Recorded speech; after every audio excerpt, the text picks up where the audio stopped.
ঐতিহাসিকভাবে ভারত কাউকে আক্রমণ করেনি, কিন্তু কেউ আক্রমণ করলে কি করে তাদের ছিন্ন ভিন্ন করে দিতে হয় তা ভারতীয় সেনা ভীষণ ভালো করে জানে।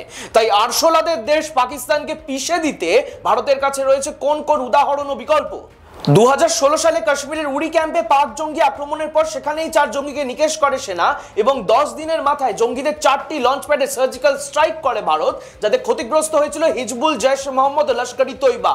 2019-এ পুলওয়ামা হামলার প্রতিশোধ রূপে বালাকোটে এয়ার স্ট্রাইক করে ভারত, উড়িয়ে দেওয়া হয় জৈশ মোহাম্মদের একাধিক ঘাঁটি। 2023-এর শুরুতে জম্মুতে পাক জঙ্গিদের আক্রমণের পর ওপারে বিপুল গোলাবর্ষণ করে ভারত। ইতিমধ্যেই আরব সাগরে মহড়া শুরু করে দিয়েছে ভারত। তাই শুধু আকাশপথে এয়ার স্ট্রাইক নয়, সাম্প্রতিক ইতিহাস বলছে স্থলপথে এবং জলপথে পাকিস্তানকে নিঃশেষ করে দিতে পারে ভারত।